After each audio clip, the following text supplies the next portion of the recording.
Okay, welcome back. Hope you all had a restful afternoon, some sort or another. I have a couple announcements to make, and then we'll introduce the prayer time. So, as I mentioned this morning, Pastor Kit and Heidi are still out of town. They'll be traveling back Tuesday, and so we can remember to pray for them. Let's see, skipping ahead here. The other big events coming up, the men's retreat is this Thursday and Friday. We'll talk a little bit about that in our prayer time. And so, guys, if you haven't signed up but hope to, tonight would be a great night to go ahead and do that and secure that. And so, again, if you have questions, you can see Ben as far as rides and things like that. And then church family picnic. So we've got yellow sign-up sheets for that. Again, just a great time to build relationships, fellowship, enjoy the family aspect of our church family life together. And so I hope that you make plans. That's from 3 to 7. And we have lots of games, fun, interactive things outside, as well as fellowship times inside. And so sign up for that. That will help the planners out. And then lastly, as far as announcements, is Fall Festival. So we have several different sign-up sheets, different categories back there, and then also the basket of candy. And so Marco Alfonso's heading that up, and so you can see him for any questions on that. And then for a prayer time, I just have 2 requests that I'd like us to pray about. So Pastor Kit and Heidi and their family, as they travel back Tuesday, we can remember them in prayer. And then for their men's retreat, Ben, do you have an updated number? How many guys at this point? 7 to 10? Something. Okay, yeah. So a little bit smaller group this year, but that's okay. So praying that the guys receive the word well, the preaching and teaching time. One of the things that I really appreciate about the retreats they do at Ironwood is they gather the churches together after a couple of the different sessions to be able to talk about application, how you can pray for one another and encourage one another. And so the word that way, but also that relationships will be deepened. That's one of the reasons to go away for retreats and things. And so to build connections, deepen relationships, so that guys can know the other guys well, but pray for one another. And so we can uplift them in prayer as they go out to the retreat. So the Johnsons, the retreat, and then I'm going to have Bryce come up and share a few things about the young adult ministry, and then we'll break into groups.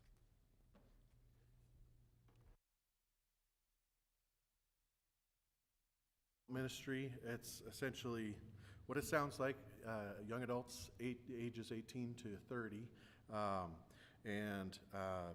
Let's see, Dustin and Hannah, this is a ministry that they served in previously faithfully.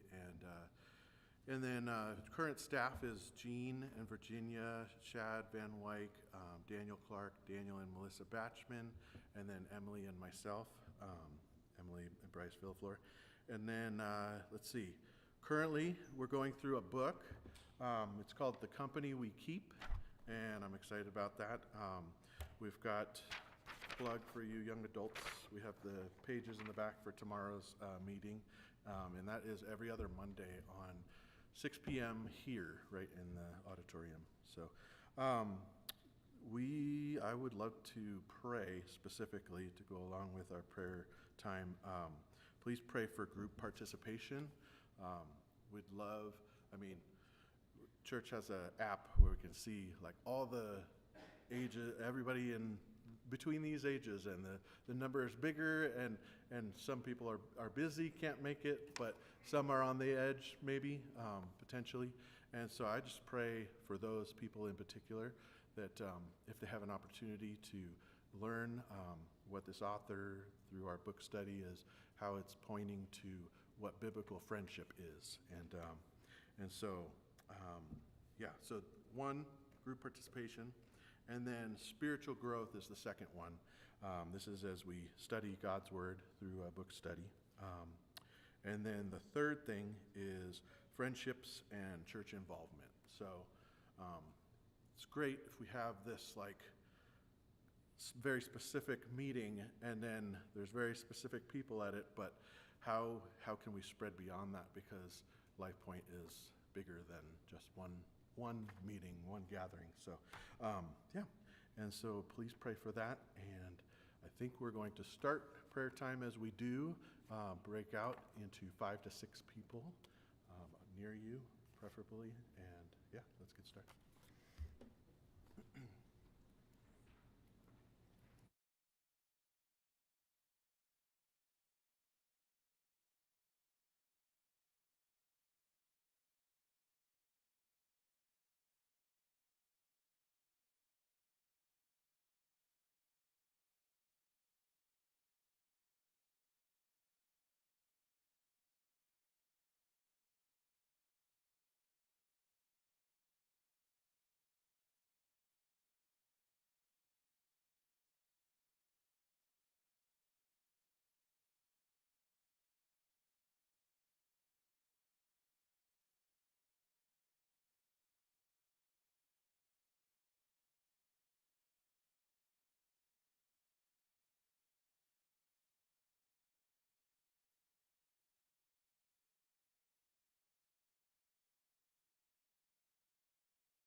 and sing How Deep the Father's Love for Us, number 106.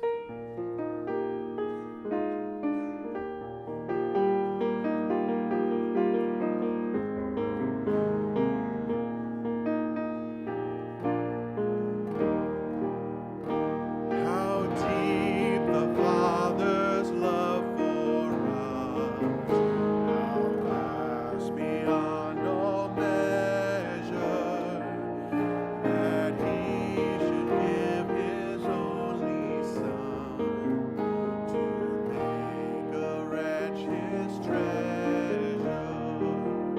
How great the pain of searing loss! The Father turns His face away, as wounds which mar the chosen one bring many sons to glory. Behold the man upon a cross, my sin upon His shoulders. Ashamed, I hear my mocking voice call out among the scoffers. It was my sin that held Him there until it was accomplished. His dying breath has brought me life. I know that it is finished. I will not boast in anything, no gifts, no power, nor wisdom, but I will boast in Jesus Christ, His death and resurrection. Why should I gain from His reward? I cannot give an answer, but this I know with all my heart: His wounds have paid my ransom. Number 474, I'd rather have Jesus.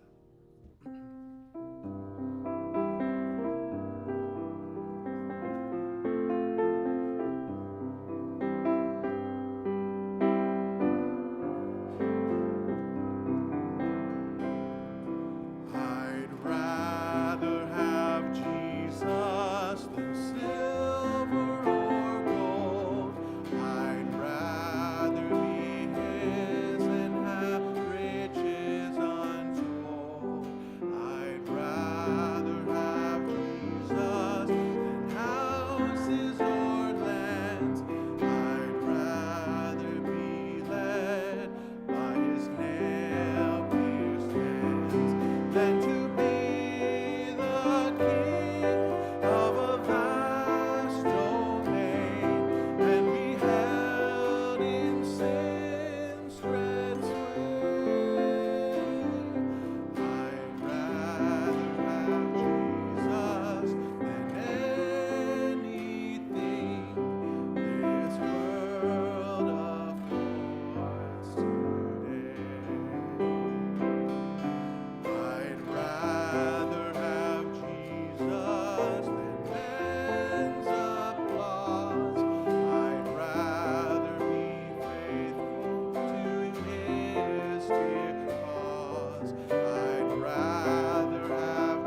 Amen. Great singing. Does anybody happen to know the story behind that song? Anybody who wrote it? A guy by the name of George Beverly Shea. We heard the background of this one. So I was just at a conference a couple weeks ago, and they talked about George Beverly Shea, and they actually had his organ on stage that he used to lead all these crusades and things like that, and that was pretty cool. Led music for Billy Graham in a number of his campaigns and things. And Shea was offered a contract by a studio, some kind of recording studio, and this was back in the late 40s, 50s, something like that. And he was offered a lot of money up front and the prospect of making a lot of money, but it would mean he would have to leave the traveling ministry and a lot of that behind. And so after contemplating and thinking through it and these options, he decided no, he declined it, and this song was one of the results of that decision, right? And so silver or gold, the sway of your heart and possessions and things, it was very much born out of his life. And really cool testimony of faithfulness as he saw there's more to life than possessions and money and things. And so didn't necessarily plan on that introduction, but it tees up nicely what we're talking about tonight, which is AI and stewardship. And so how do we use the things that God has given in a way that honors him? So I'm going to be presenting from here tonight. So let me get this. Make sure you get this right. No pressure. We're talking about tech and stuff, right? All right. And if anything messes up, it's not their fault back there. It's up here tonight. So let's see if we get it. There we go. Okay. Okay, so tech, AI, and the Christian. Kids of all ages, adults if you want one to keep you awake. There's a green sheet in the back. I have 5 questions tonight, just 5. And so there's a fun kind of bonus one thrown in there, number 4, when we get to that. I'll talk about that in a minute. But we do have restock of the candy. So there's some fresh options. Some braces-friendly candy, because we have several with braces that can't eat all the gummy stuff. So we got some non-gummy options for those. Try to accommodate all kinds. Okay. All right, so we're going to do a little bit of review to start off with. Last week, this is the overall program we're headed. Last week we talked about what it means to be human and some of those aspects. Tonight, kind of a deep dive into AI and what is intelligence and knowledge. And then we're going to end, Lord willing, next Sunday, much more practical probably than these first 2 are, in the sense of just generally stewardship of tech and devices. How can we think about them? How can we make sure we're using them instead of them using us? And so hopefully we're going to dive into that a bit more detail next week.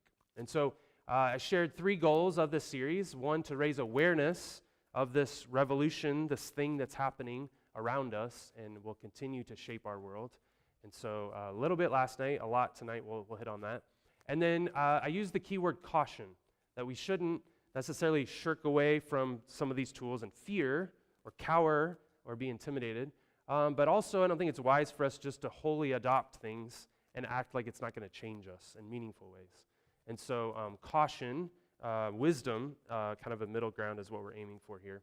And then finally, just to gain a greater appreciation of God's design and creativity. So we talked about that a little bit last week. We'll highlight that at a couple points here. To be amazed at God's design and beauty in this world, but specifically as humans and how God has made us. So last week, we tried to tackle this question. Is there a difference between an AI system, computer, robot, algorithm, and a human being? And if so, why does it matter? And so we talked specifically, one of the things that we discussed was the idea of companionship or relationship, mental health that's thrown out there a lot these days. Does it matter if that is done with human beings or some type of AI system? And thankfully, I think everybody said yes, it does matter. And we talked through some of those differences. And then we did a little history lesson of how we got to where we are in a day and age and civilization that would say essentially that reason or matter is everything and is the only thing that matters. And so how do we get to this era of thinking this way when it comes to information and the tools we have from where we were before? And so we're not going to do a full review of that, but we talked about the fact that in some ways, and this was Solzhenitsyn who said, the more that we cut off God from our lives, essentially the more trouble that we're in. And so a lot of our world today is because we built this wall between God and religion and the rest of the world. So the stuff that really matters is over here. Our world would say if religion or some of these things make you happy or please you or get you by, that's great. And so, but because we made this wall, reason alone and science alone are incapable of answering the deepest questions that we have as humans. And so that's kind of how we concluded this section. And then we talked about Genesis 1 and a little bit into Genesis 2. And we said that in creation we see that there's order and structure. And so in one sense, all this stuff we're talking about, algorithms and code and computers and all these things, is a reflection of the fact that God has created design, or order and structure. That certain things are consistent. And so some of the scientists in the past discovered some of these that they called laws. And the only reason they could say they're laws is because they're consistent and they fit together in our universe. And so we see that right from the beginning. We see that it was made out of nothing, and the power of God's words, that it is God's mind communicating in words that makes everything exist. And again, if we forget that or divorce that from our discussion, then we're in trouble. God created things with depth and intention. That there are things that depend on other things, and there's intention behind the way that He's wired us as humans. That it's not an accident that we have things like emotion or how our mind works, or the fact we talked about this morning that our hearts are drawn to worship. God wove that into what it means to be a human. And so there's a depth and intention. That our purpose lies beyond us. And so when we see the creation of humanity, we see God speaking to them. We see God saying, it's not just about you having your nice garden, having your little life here. You are actually here to reflect me. That you exist, we exist as humans, to reflect God. And so He gives us our purpose and value. We didn't quite get there, kind of cut for time last week, but in Genesis 2, we see that there's importance and value in work. We're going to talk about next week, how does AI affect work? It already has, and it's going to. So if you went into McDonald's or Wendy's or any of the fast food restaurants and you see the screens and the kiosk, okay, it's affecting work because there are fewer workers now actually working at those places because of some of the stuff we're talking about. So we'll get into that next week. We also see in Genesis 2 and then into 3 that we were made for relationships. That God didn't design us to live in a little cubicle, okay, with a machine in front of us to input things and make stuff happen and just have our own little self-contained world. But actually God designed us to live in relationships. So husband and wife, family, friendship, having offspring that you raise to know and love God. All those things we see right from the beginning. And so we need to think about these tools in light of the relationships that we actually have in front of us. And then finally, in Genesis 3, we see that sin affected every aspect of life on earth. So our work was affected. Our relationships are affected. How we view ourselves, how we view our God as creator are affected. All of these things, how we live together in society, are all affected by sin. And so that brings us to what I'd like to tackle tonight, and that is, as I said, sort of a deep dive into what AI is. We've kind of said it, but we haven't actually explained in much detail. And so I want to get into some definitions here, okay? So one definition of AI, or artificial intelligence, is that it is a human-made computer system that can emulate, or you could say imitate, human thought and perform complex tasks. Let's see, do I have that up there? I don't have that up there. Okay. Complex tasks. Tasks like reasoning, decision-making, communication, and creation. Okay, we'll talk about that. And so simply, it's a system, okay, within a computer that imitates or somehow acts like human thought and tasks. And really, when we talk about AI, there's two different kinds or categories here, okay? So at the top there, you have what's called narrow AI. And so these are systems that are designed to perform specific, well-defined tasks. And then you have general AI, which have what is described as human-like capacities in a wide range of applications. Okay, we're going to get into some details later on of what that means. But the first one that I just want to bring up is, this was way back in 1997, ages and ages ago, okay? There was a chess-playing AI called Deep Blue. You may remember this. It was big at the time. And it beat a chess master by the name of Garry Kasparov. And it was as far as I know, I think that was the first one to actually be a chess master. They had beaten humans at lower levels, but an actual master, which I don't know all that means to be a master, but you got to be really good at chess. And this computer had the complexity to be able to beat him in a chess match. Okay? Question, is that an example of narrow AI or general AI? All right, good, you're tracking. All right, so narrow AI, meaning this computer, okay, coders, humans, okay, coded all these things in, ran all these simulations and things in it, probably thousands of different chess matches, and then the test was, let's have this thing go against an actual human. Well, that is a very narrow task, okay?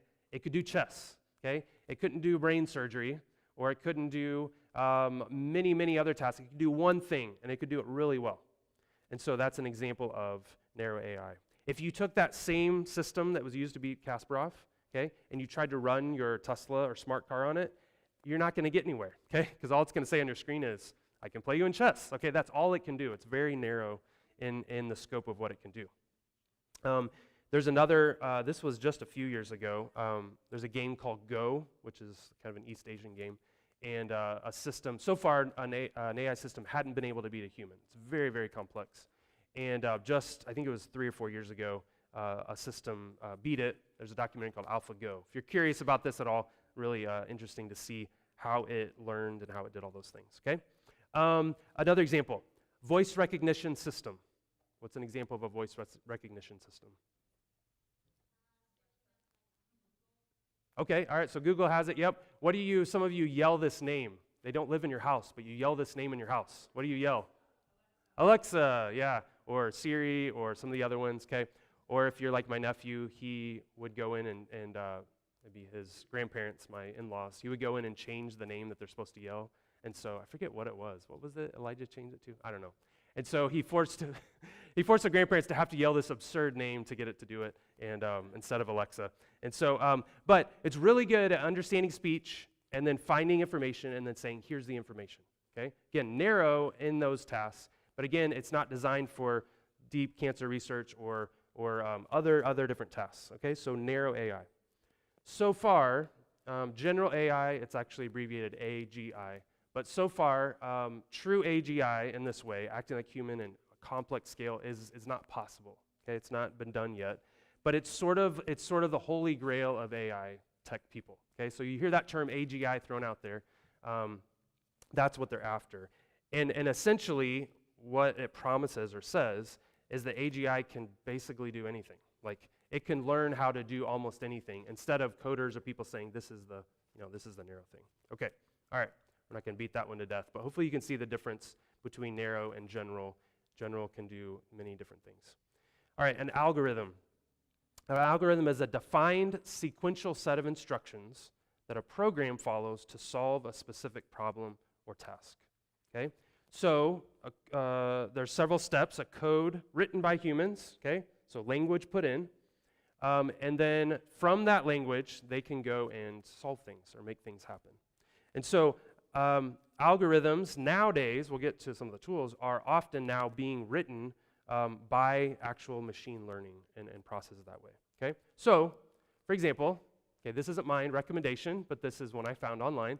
This is an Amazon recommendation, so it says Thomas, this isn't me, okay? But when your Amazon account suggests products for you to buy based on what you've purchased before or what you've said out loud, that's the scary part, or what somebody has texted you, and you're like, wait a second, how in the world, you know? Well, there's an algorithm for that. There's something that is telling something else what to do based on what you've already inputted into it, okay? And so it's following instructions or different things. And so if you bought a certain shoe 3 months ago, they want to recommend a similar shoe or a different one. If you bought this stick of deodorant and you buy it all the time, they're in a month going to say you're almost out of deodorant. Buy this stick of deodorant. Okay, so there's a sequence that is there to solve a specific problem.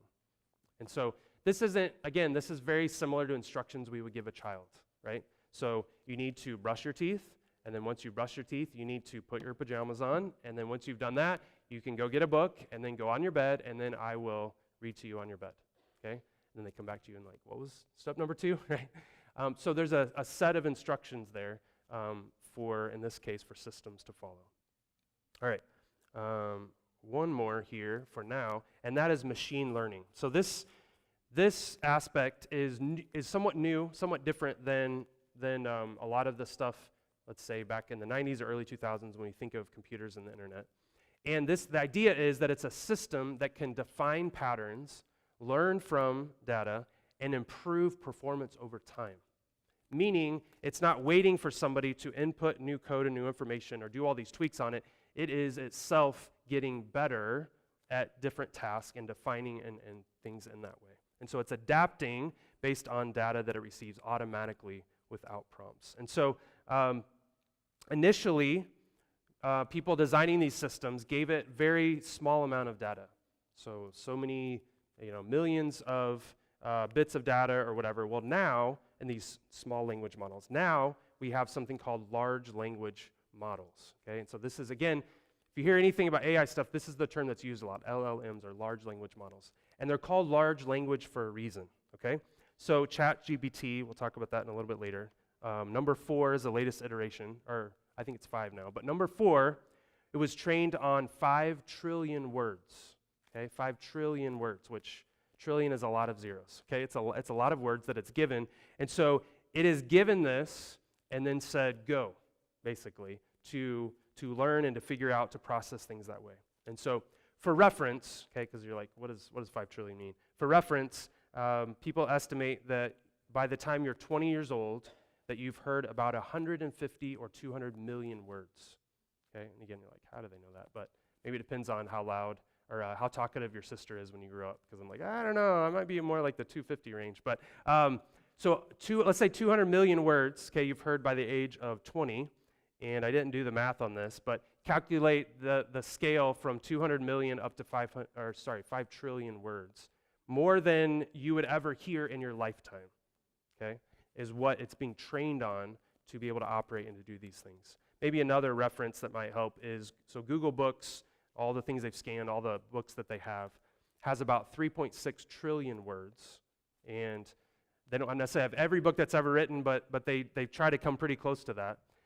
Or YouTube audio, if you took all the audio in YouTube and transcribed it into words, it'd be about 5 trillion, okay? So think of all of the videos that have ever been posted on YouTube, and if you could put those into words, that's what these models are being trained on, okay? So a lot of information. And they're being trained, when we say they're being trained, it's to recognize patterns and to respond to things. So when we say something like, hey Google, or hey Siri, or hey Alexa, it's training. They've trained it to respond to us as humans in ways we can understand.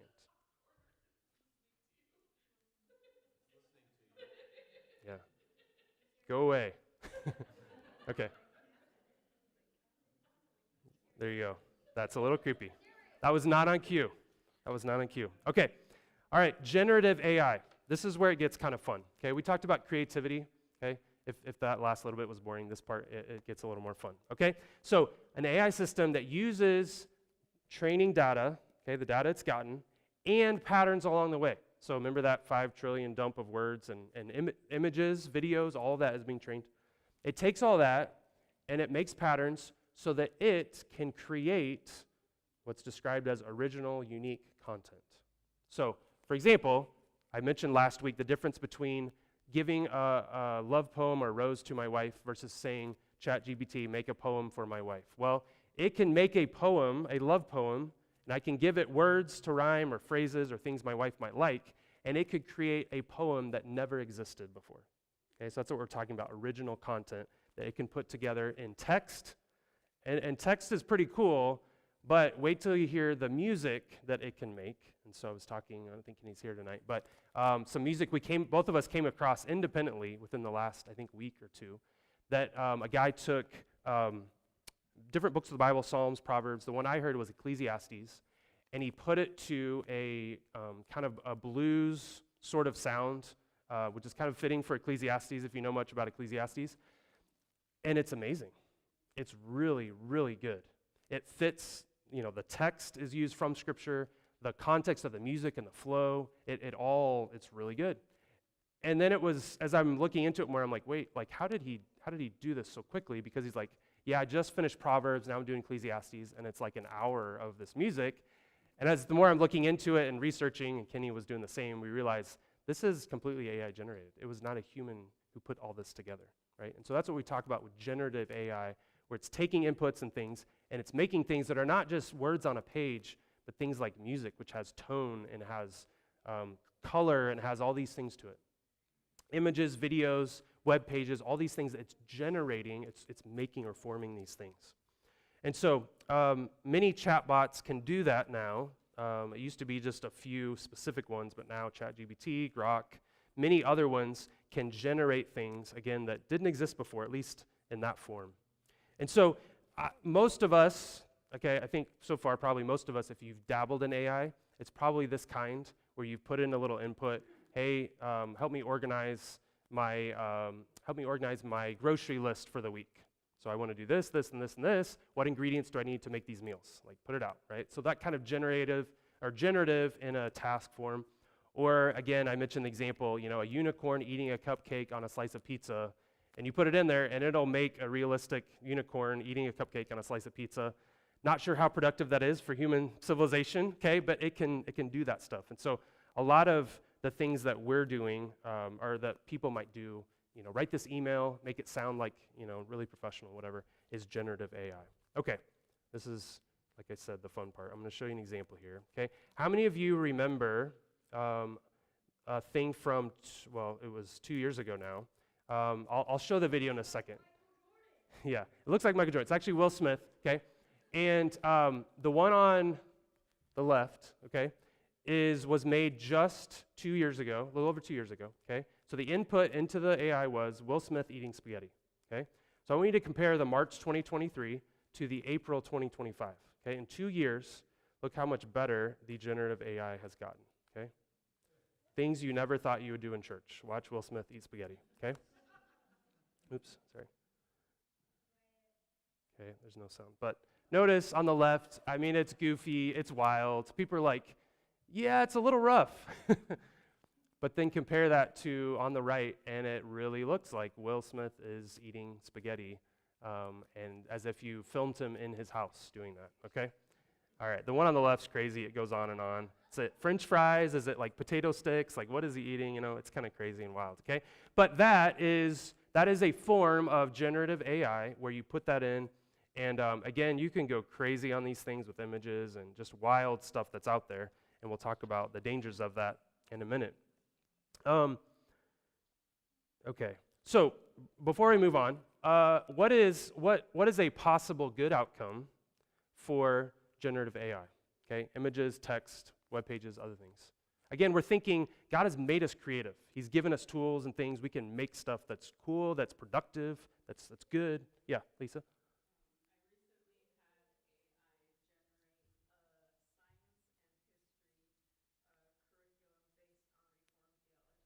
Okay, all right, yeah, okay, there you go. So putting in these prompts, I want these outcomes or these things, and then from that you can tweak it and add stuff and do stuff.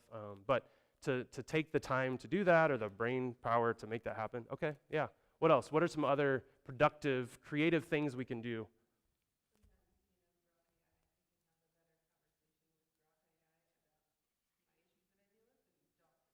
Okay.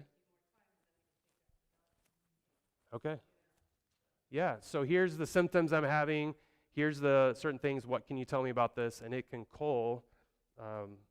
dredge all this information together and at least give you a starting point, perhaps, in talking about that. Yeah, Max?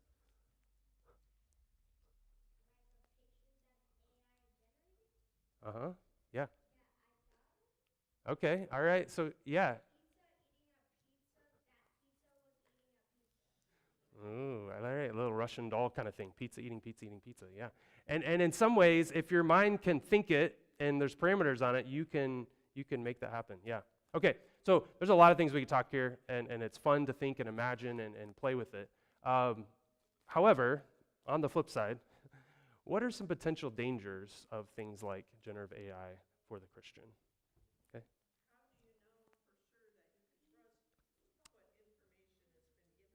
Bingo. Yes. Did everybody hear that? That's really important. How can you trust it? How can you know?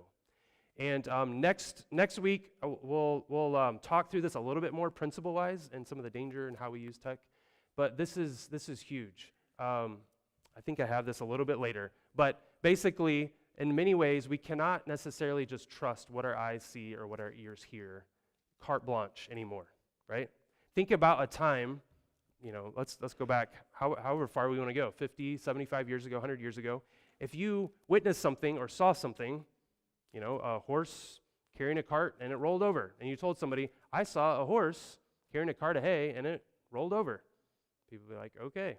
And then fast forward to a time in which you could take a picture of a cart turned over, okay, with hay in it and a horse, and you could show that picture to somebody or send it, or it was in the newspaper. You could pretty certainly bank on the fact that there really was a horse pulling a cart with hay and it fell over. But nowadays, we need to ask the question before we just forward something on or before we act as if we know for certain how things are. And so that's visually through images, videos. That's also audio.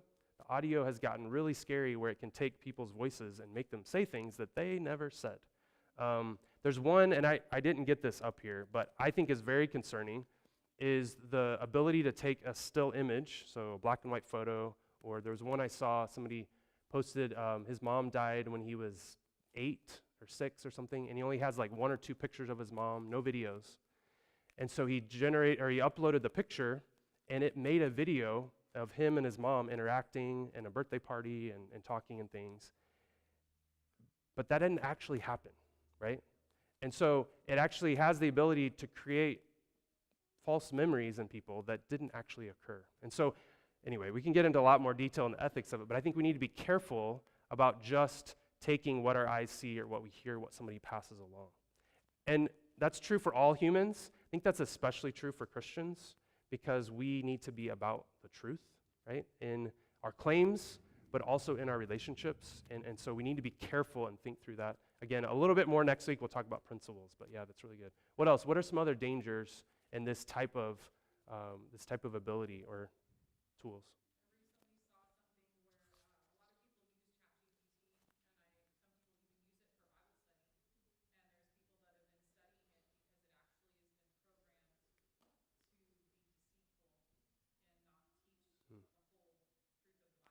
Mm-hmm.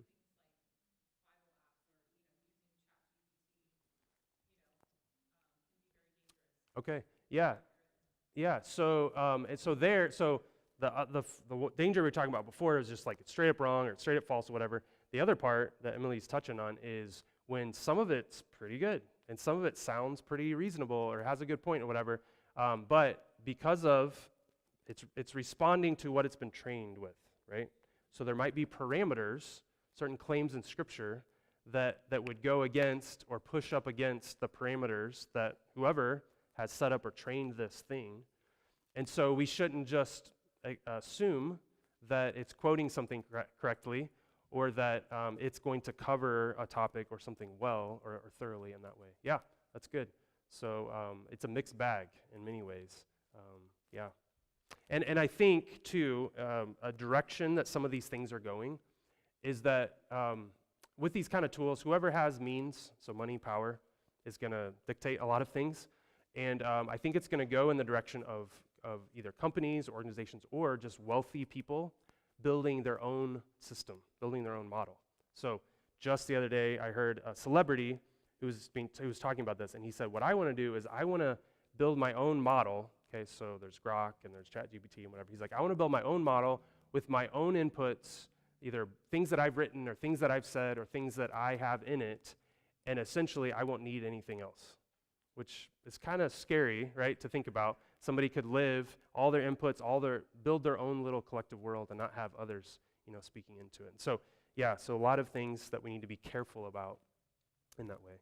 Any others? I didn't see. Oh, yeah, Marie?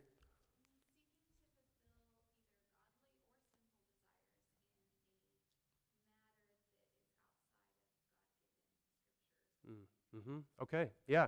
So just because you can make it, and just because it happens to look cool, or particularly appealing to sinful desires, and we'll try to keep it appropriate here based on the audience, but there's very, very scary things that can be done with real people's faces on not their bodies, and I'll just leave it at that.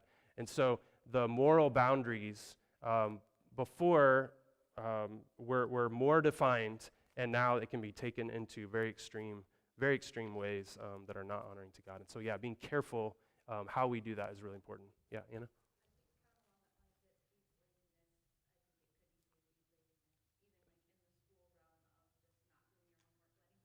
Okay. Yeah. Okay. Yeah. Yes. So again, just because you can do it, and it can do it so much faster than you, we're kind of programmed, especially at younger ages, because something can happen faster. Faster is better, right? But you haven't actually done the work. And then, man, educationally, we can talk about a lot of things. How do you footnote? How do you resource? How do you actually mark the fact that you got it from somewhere else? Okay, a lot of things there. Yeah. Okay, so generative AI, really cool stuff. There's a lot of abilities there. There's certainly dangers that we ought to be aware of. And then there's this one called agentic AI. We won't take as long here. But these are systems that operate with autonomy. Okay, so nobody's sitting there programming them and doing things, enabling it to make decisions, take actions, and interact with environments to achieve specific goals. And so these systems break down complex goals. So think researching a cure for a type of cancer, or something connected to Alzheimer's research, or maybe you have a complex project with multiple data points and inputs, and it can break it down, and you don't have to kind of hold its hand all along the way. And so this contrasts with, for example, traditional search engines, Google, Bing, DuckDuckGo, some of those. You ask it a query, it gives you information. Something that has this ability, for example, you say, give me a detailed report on this percentage growth of investment in this quarter, and then build me the presentation, and then give me these, like it's very complex in how it breaks down. So one example that's maybe more closer to home, so a self-driving car. Self-driving car would be an example of it has agentic, meaning it's not responding to inputs in a single way. It has to respond to thousands of data points all at once in that way. And so, again, it's more complex.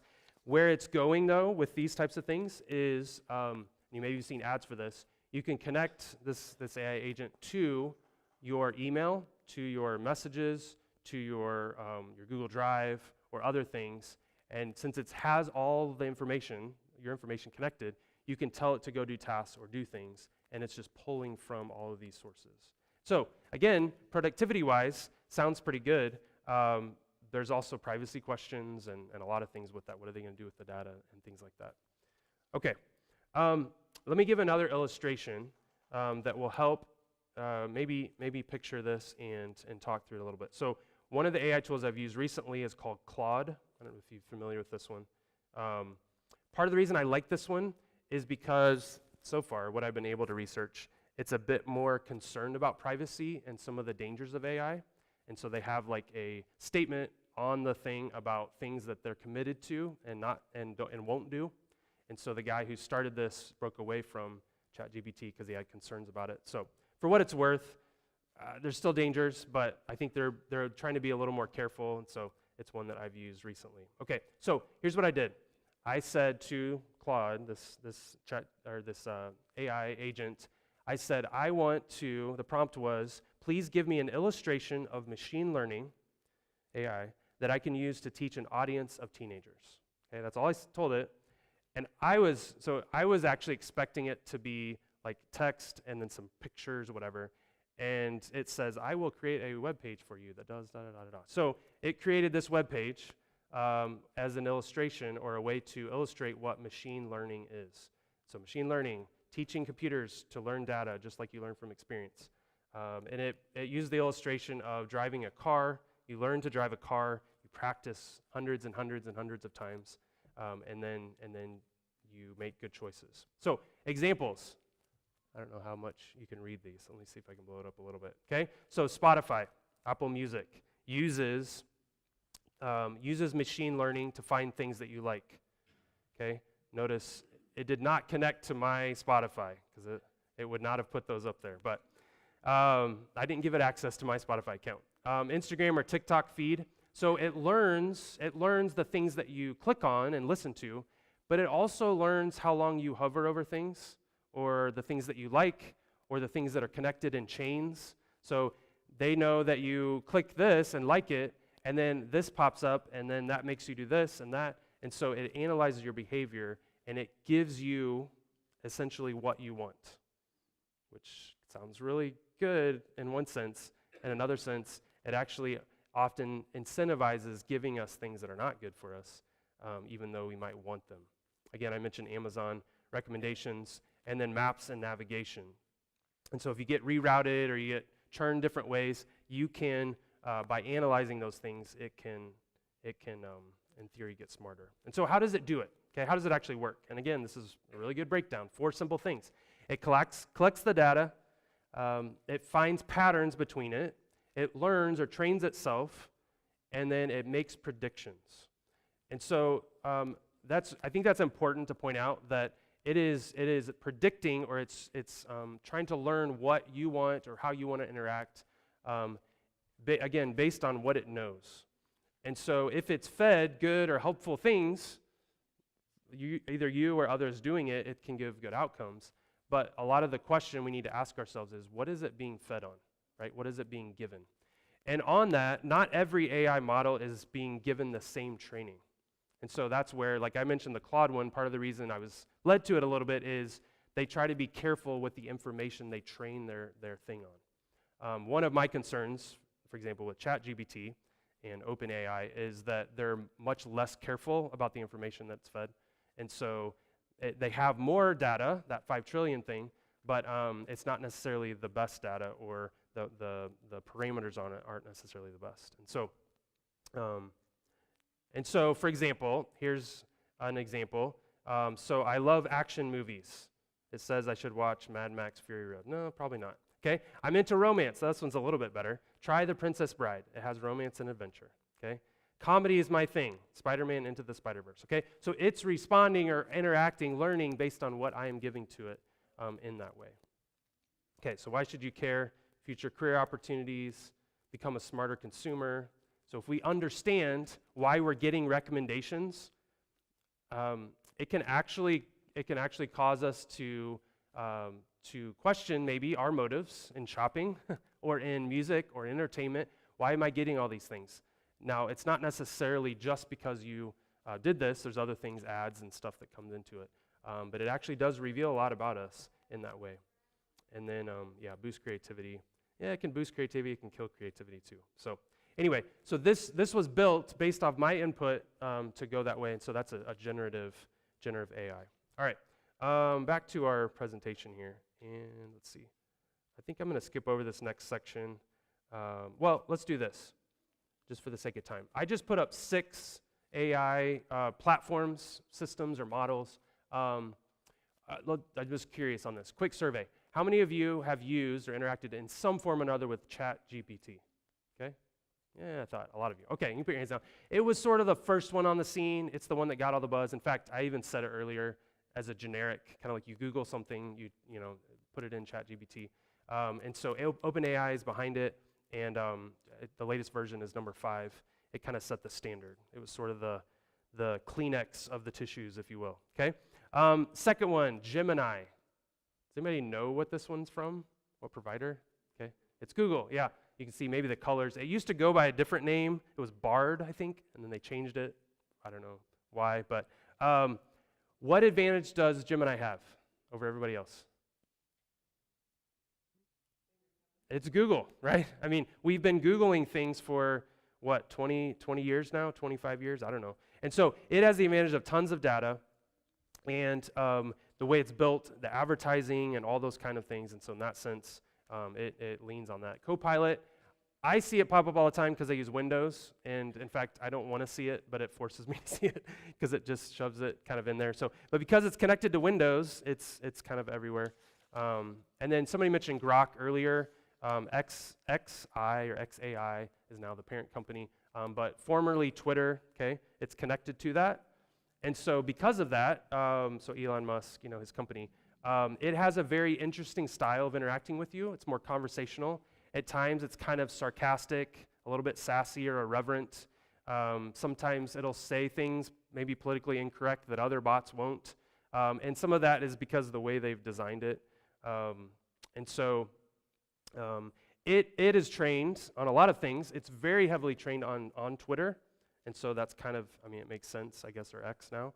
And so that shapes a lot of the answers or the things you're getting because of how it's coming. So, and then Claude, I mentioned that one. Again, I'm not paid by any of these companies. But one of the things that I appreciated is their concern for safety and certain ethical things. And so they tend to be a little more cautious and privacy focused. And you go on their website, the Anthropic, and they list a lot of their concerns about AI, which I think are worth reading. And then Perplexity, I'm not as familiar with this one, but it's like a smarter Google search. And it actually gives you citations. So if you are going to use something for research, kids, this one might be a little bit better because you can actually cite where it came from and look it up and actually do some research on it. So, yeah, great. There are great things with them and tools, but obviously we need to use caution with these. Okay, here's where I want to go next, and that is this question: is AI really intelligent, like humans are? Okay? Question. What do you think? Okay. Appreciate the confession there, Cynthia. Okay. It's a little bit of a trick question, but what do you think? Some of you are like, yeah, it seems pretty smart. All right. You guys are good. You won't just go for my bait. I was hoping you'd go for my bait. Okay. All right. We'll get to some interaction here in a minute. The term AI was actually coined back in 1956. Long before we had things like we have today. And these pioneers thought that, the guys who came up with it, that they all came together, a bunch of these smart guys, in one summer, and they said with intensive work that they could explain every feature of learning and intelligence, like human learning and intelligence, and how they could input this into a machine. Okay? Pretty bold summer project, right? 1956. Well, almost 60 years later, people are still trying to figure out how the mind works and how learning works and how functions work, okay? Many more people with a lot more resources than these guys had. Several leading technologists recently, like this is within the last year or two, have used terms for our brains, okay, human brains, our gray matter, white matter, as, if you've heard this term, a meat machine or a computer made of meat. And these terms make it seem like our brains are nothing more than just information systems, right? They're just computers. They fire neurons like computers do in this way. But that's simply not true. And one AI expert and ethicist, as far as I know, not a Christian, he says this. He points out that mere computing power does not equal intelligence. We have about 100 billion neurons in our brain. It's their organization and interaction that makes us think and act, not just the fact that we have 100 billion neurons. And Linux, the book that I've used for this, 2084, I appreciate, he points out that just because our brains and computers share similarities, they're not the same, okay? And so I'll say this again for the younger kids in the audience. Your brain is not a computer, okay? God did not give you a computer. He gave you a mind. He gave you a heart. He gave you a soul. And so that might seem really obvious, but I think that's really important for us to point out. And so because our information age prioritizes information, data, processing, and just doing stuff, we can slip into the mindset of thinking of ourselves as a certain type of machine. And that's really dangerous and against the way that God has made us. And so here's what I would do for the rest of the time as we think about this question of intelligence and what it means to learn and know, is to break down just 4 observations about intelligence. And so these are articles that I read this week that I found really helpful. These are all authors that are Christian, coming from a Christian perspective, as they've tried to think about it in different ways. And so this first one, this guy Chris Kryko, he has an article called "We're Asking the Wrong Question," or as I've summarized it, "The Wrong View of Intelligence." And so I said it was kind of a trick question of, are these systems as intelligent as we are? And so this discussion often asks the question, are these models truly intelligent? Or what does it mean for us as humans, okay, which we've been asking here? But he says we often start with the wrong assumptions about intelligence. So, question, are elephants more intelligent than dolphins? We're going to see where your animal loyalties lie. How many of you, before we get to the intelligence, how many of you like elephants over dolphins? You're like, elephants are cool, elephants are great, okay? How many Dolphins fans out there? Not football, but dolphin. Oh man, whoa, we got a Dolphin fan club in here. All right, didn't realize that. Okay, so what do you think? Are elephants more intelligent than dolphins? Okay, man, you guys are so smart. Okay, well, it depends on what we're talking about, right? What are we asking them to do? So an elephant cannot use echolocation to hunt and catch fish. So if you think echolocation is where it's at, if you got this, you got it made, then you're going to say a dolphin is way more intelligent than an elephant because it can use sound to bounce off things and go get fish. I mean, how much greater of a skill can you get than that? However, if you think the ability to take your nose, I mean, think about this, take your nose and pull fruit off of a tree, then you're like, an elephant is way more intelligent than a dolphin. Because a dolphin can't go and use its nose to do things like that, okay? And so both of these entail a type of intelligence, an instinct that we would say God has given to it. But how do you measure it? Is echolocation and getting fish more intelligent than what an elephant can do and the elephant's memory? We haven't even talked about their memories. I don't know. I think I kind of lean team elephant here on this. But in similar ways, the author here says, Chris, he says, likewise, some software systems can outperform humans at certain tasks that we think of as matters of intelligence because we experience them as part of our mental life. So, kids, multiplication. You got this massive number. You got to find the square root of something. And you're like, why do we need to know what a square root is? I don't really care, right? But there's this big thing out there, okay, and you can do it on hand, okay? And some of you who are learning to do this should do it on hand, by the way, because it's good to know what the computer's doing, even if the computer's going to do it for you, okay? But it's certainly much easier and much more efficient of your time to let it run and crunch these numbers, okay? However, just because that computer can crunch these massive numbers so much faster and more efficient, more accurately than you, does not mean that it is, by definition, more intelligent in all ways than you. So, on the other hand, there are tasks that these systems cannot do better than humans. So far, a robot cannot beat, take your basketball player, Steph Curry, LeBron James, whoever you want, in a game of one-on-one, okay? They just can't do it. Now, it's not necessarily because they can't compute numbers or they can't compute the idea of being able to move side to side or pivot or put spin on the ball. In fact, they could break down spin on the ball and ratio better than probably most humans or scientists, but the problem is how it all fits together, how it all works in that way. And so there are still limits on things this way. And so here's what Chris says. I think it's really helpful. We have made, as human beings, and especially Western culture, we have made more of intelligence than we should or ought to. Our society can elevate people who do things like write software or write books or pursue the life of the mind, but we can often devalue people left behind in our knowledge economy. We can treat physical labor as menial or meaningless, not as much value, instead of valuing the goodness of work. But this, let's see, okay, I'm coming to the rest of the quote. But this treats intelligence as a matter of facility or just getting things done. Intelligence is all about how fast you can get things done or make things go. But he says here, living beings, and humans in particular, are not mere task-accomplishing machines, okay? It's not a matter of I'm valuing you as a person because you can crank out X, Y, Z. We have greater purposes. So he gives an example, playing a game around a table as family or friends. What are you actually accomplishing? Like, how are you furthering the goodness of the world by playing a card game or something in that way? Neither, he says, does loving someone, right? So what does loving someone or expressing kindness or things that way, how does that further human civilization in these big and grand ways? If that's all we're thinking about, then we're missing a huge part of what it means to be made in God's image.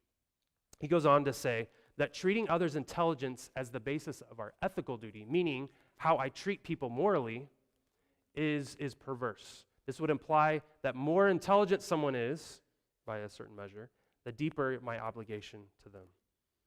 So, unborn infants, people suffering from dementia, severely mentally handicapped people would require less of us, morally, ethically, civilly, than a brilliant mathematician, or a scientist, or a composer, or a poet, somebody who can crank out things that civilization can enjoy. But, Chris says, our Lord teaches the opposite. Whatever we have done to the least of these, brothers and sisters, we have done to Christ. Christians treasure and value humans of every capacity, not fixating simply or just on intellectual giftedness. And so I think this is really important because a lot of us who have grown up pretty much with all these tools, we can by default think in terms of efficiency, productivity, intellectual accomplishments, and other things. And if we're honest, sometimes as parents, we can only praise or only build up those kinds of things in our kids or in young people. Or when we talk about the world and what's good and what's happening and other things, is we can often value those things because we can measure them, right? And we can see that other people value them in that way. And so intelligence is not the same as pure data and rationality, and it's certainly not identical to the image of God. And so that's really helpful for us to think through. So what is intelligence? Well, it's much more than just these simple definitions. Okay, next one, we're going to move here. This guy's got a great last name, by the way. I'm not going to try it. But Marcus, okay, we're measuring the wrong things. And so he writes, 5 months prior to the release of ChatGPT, which was November of 2022. That wasn't that long ago, by the way. Seems like a long time ago. 5 months before it was released to the public, there was an AI researcher and a Google VP who described, he described his conversation with a Google bot, which would be eventually Gemini, okay? So he's being interviewed, and he's talking about his conversation before it's released publicly, and here's what he says about it. He wrote, "I felt the ground shift under my feet. I increasingly felt like I was talking to something intelligent. The model," which again became Gemini eventually, "this model had become a sentient intelligence." Okay, you know what he's saying? When he says something like a sentient intelligence, he's saying on some level it rose beyond the level of a machine, like evolutionists would say. Somebody, a monkey rose above being a monkey and now it's on a human level. To have sentient intelligence means that a system has a capacity for things like awareness or feeling or consciousness. Okay, so this is 3 years ago. He's claiming that this is true. That's a very bold claim, but he's clearly wrong. The author of this article goes on to say, it can be easy to ascribe some measure of natural intelligence to these systems, even though none of it is present. Natural intelligence is God-given understanding of things, how we relate to one another, how we reason. By contrast, artificial intelligence is a discipline within computer science, building models in this way. And so he goes on to say the gap between natural and artificial intelligence is sometimes portrayed like it's really close, like they're just there, they're about to get what we got, but he said it's actually a wide chasm, that it's not even close in that way. And I think, again, that's really important. And just in case we are tempted to buy into all of these things that these futurists and technologists go into, I think a little bit of history would cause us to pause. So let's take something like an IQ score. Okay, IQ has become synonymous kind of in our culture with you're really smart, you're really intelligent, you have a lot of things together to do certain things and to accomplish things in different fields and tasks. Okay, many theories about natural intelligence had their root in early what we call pseudoscience now. So things like eugenics, the idea that you can arrange reproduction within a society to achieve preferred genetic traits. Okay, eugenics is essentially the background behind a lot of what the Nazi practices in Germany. So eugenics, phrenology. Okay, anybody heard of this? Maybe you've seen pictures of this. The idea that they thought that the study of the shape and size of your cranium and parts of your brain were indicators of your, not just the actual gray matter, but your character and your mental functions. So people were studied, and if you see charts of this, the calipers around their brain and different parts of their head, and people were said, you are this type of person, or you need to be institutionalized, or this is who you are because we know these things about you because of the shape of your brain. And social Darwinism was another that was behind this. And so we won't get into all of the history, but a number of the things that we kind of assume or think, yeah, that means somebody's really intelligent or somebody's really there, actually has some of the roots in we can quantify. We can get this one number that's going to say your capacity or your ability or all these different things. And actually, a lot of people now are just questioning these things of saying, like, no, we can't do that in one number or one system or one set, because some of the parameters going into these things were not actually helpful. We're not actually surveying all of what it means to be intelligent in that way. And so this is a quote by some guys in this institute called the Future of Life Institute, and many AI experts signed on to this. And here's what they said, which is quoting Stephen Hawking. They said, everything that civilization has to offer is a product of human intelligence. Okay? Everything that has come about to be good in this life, they said, is a product of human intelligence. But again, the author, Marcus, says, prioritizing intelligence as the only source of progress discounts other God-given traits like creativity and wisdom. Idolizing intelligence dismisses Christian attributes like piety or godliness, humility, self-sacrifice. Okay? Is this AI bot going to help me to love my neighbor in sacrificial ways? That's not actually to my benefit, but it's actually showing kindness and love and grace and humility to them. Okay, where's the AI path or the bot that's going to help me in that? And so instead of conforming ourselves to the pattern of this world, Romans 12 says we need to transform and renew our minds. And I think that certainly applies here, that the way we view intelligence shouldn't be shaped and only driven by what our world says, the things that matter. Instead, we need a better metric for evaluating humanity and the gifts that we have. Okay, last one, and then we'll open it up for comments or questions. I found this one probably the most helpful or encouraging, okay? So moving from data to wisdom, and I'm going to try to compress this as much as I can so we can be done, okay?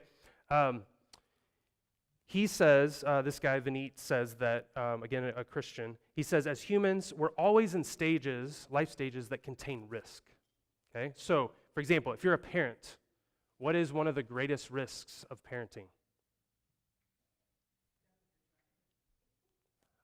Okay, it could be as severe as death of a child, or failing them in some way, or letting them down, or they go a different path than you want in that way. So there's a risk there. Again, we're talking a human perspective. There's a risk that's involved in that. Other relationships, marriage. Is it risky to say, I'm going to wed myself, I'm going to commit myself to one person for the rest of my life? Again, from a human perspective, and a lot of people in our culture today would say, that's really risky because you're going to be a different person, she's going to be a different person, different things in that way. Our jobs, all these things. He says, we make decisions daily, hopefully driven by wisdom.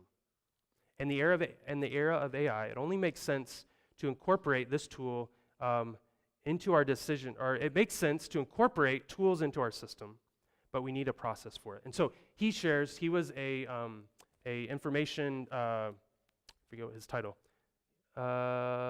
information expert for the U.S. Marines. And so he would take information, send it up to the guys at the top to help him make decisions and things. So he kind of lived in this world.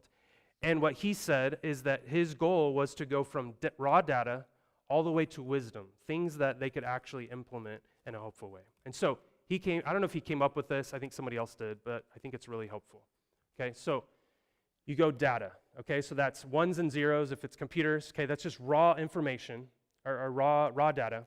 He says you go from data to information, and to do that, you need to organize things. You need to put it into context.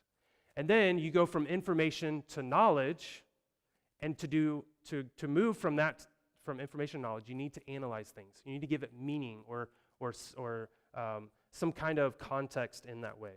It needs to mean something or have matter. And then you go from knowledge to wisdom, and that is how we apply it. And here's what he says. A lot of us do this without thinking, just subconsciously. But here's what he says. He says, within this framework, Oh, I guess I don't have that. Within this framework, data becomes information when it's organized. Information goes to knowledge when it's analyzed, and then it goes to wisdom when you're actually applying it. And so here's what he says. If we're honest, we are drowning in data, and we're inundated with information, yet we're always looking for knowledge and wisdom, right? And isn't that so true? Take any aspect of our life. It's not a matter of, I wish I had better access to information on this, okay? Give me a topic of interest to you. Random hobby, okay? Okay, we're going to go there. All right. I was thinking like gardening or mechanics okay, crocheting, right? If you want to be an expert crocheter, I don't know if that's the title, okay? I always get in trouble at home because I call it knitting. And they're like, grandma's knit, we crochet, okay? All right. So I think grandmas do both, but whatever. Okay, so crocheting. To be an expert crocheter or to advance in your skills or learn new things, I want to do a sweater, I want to do a scarf, I want to do little Vans booties, which my wife's working on now. See, I'm tracking here. Okay, all right. So to make that jump or to make that progress, right? Today, is it a problem of information? No, right? You can, in a few seconds, you can put that in, right? You can find all of the things, right? 100 years ago or 150 years ago, it was a problem of information because, first of all, Vans didn't exist as tennis shoes, right? But it wasn't as easy to come upon patterns or the design, the process, the steps to do it, right? Materials are really hard to come by, very expensive. The time, 150 years ago, do you think your average person had time just to sit around and crochet things just for fun? If they did, it was to provide actual clothes for us to wear, right? So our problem today isn't so much that we need information, right? We need data. If only I knew how to get to these things, I would be okay. It's actually, what do we do with it, right? And so that's where he would say our biggest problem is transferring this information to wisdom. Just upload There we go. Okay.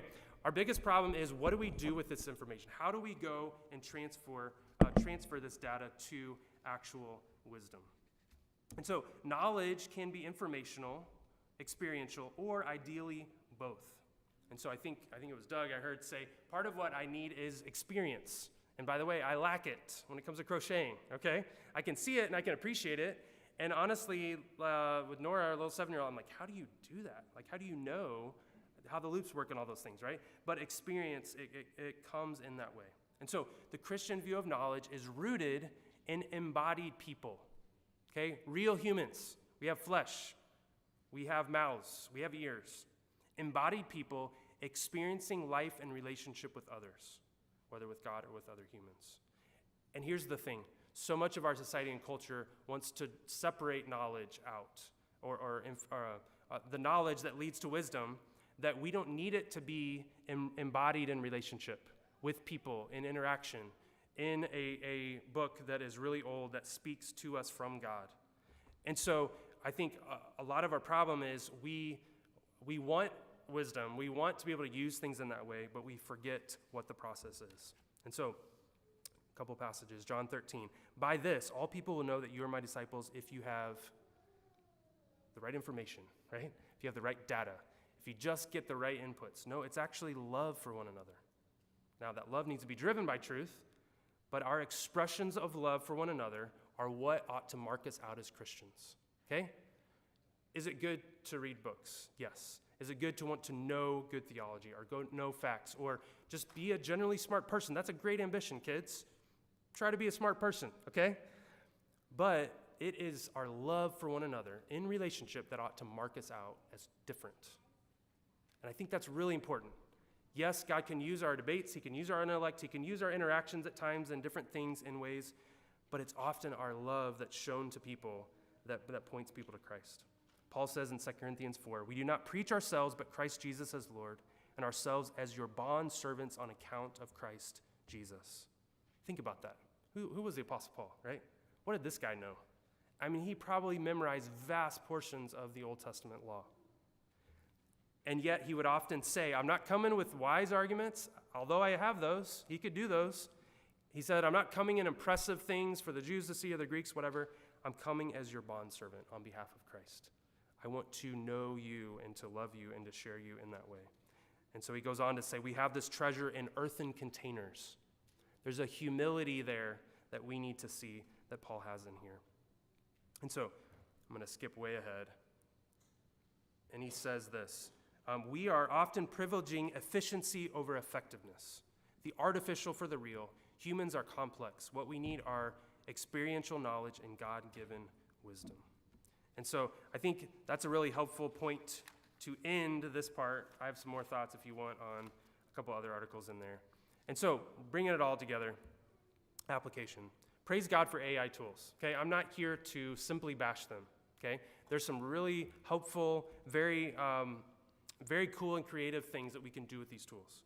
Okay, we need caution, but praise God that he's given us minds. He's given us creativity to take and use these things.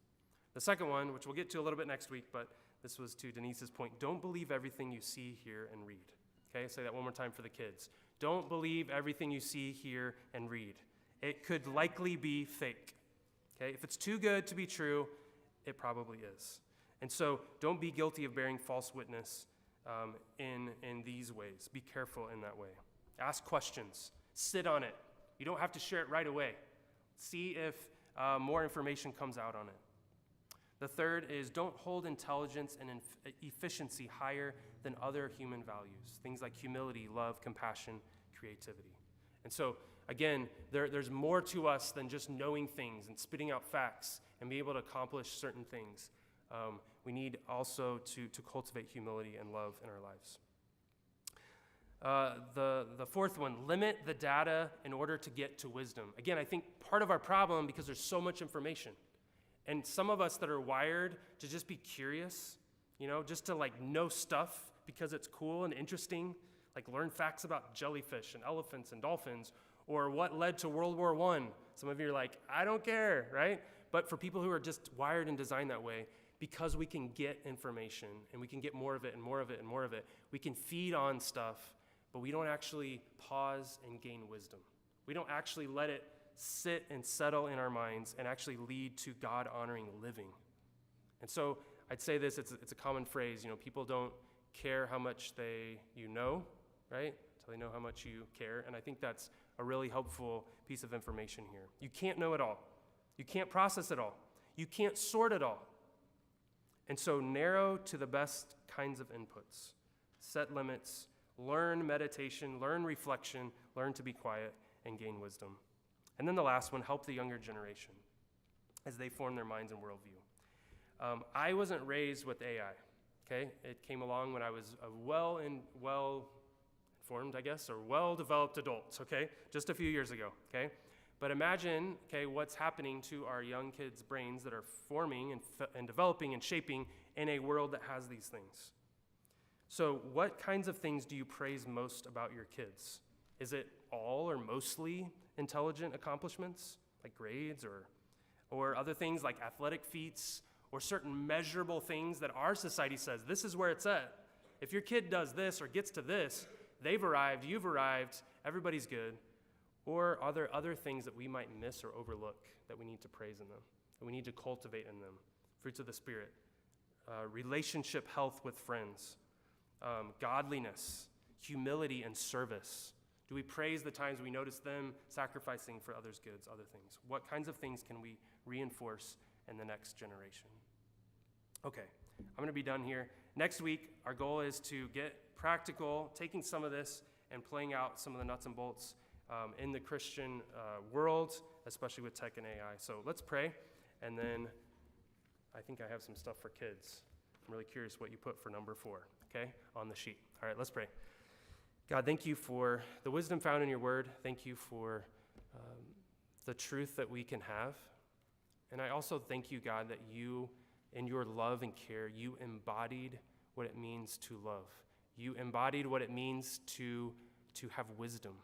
You embody what it means to have humility and also courage and the desire to stand up and do what's right. And you did all that in the person of your Son, that he became flesh and showed us what it looks like to have intelligence, to have emotion, to have an obedience to the Father. And so, God, as we sort through these things and wrestle through these hard questions, help us to be more like Christ. Help us to live not for our own agenda, but for that of you and your glory. And I look forward to seeing, God, how you're going to shape and direct us in the future. In Jesus' name, amen. We do have Awana to set up, and so if we could get the picture up there for that, that would be great. Disconnect here.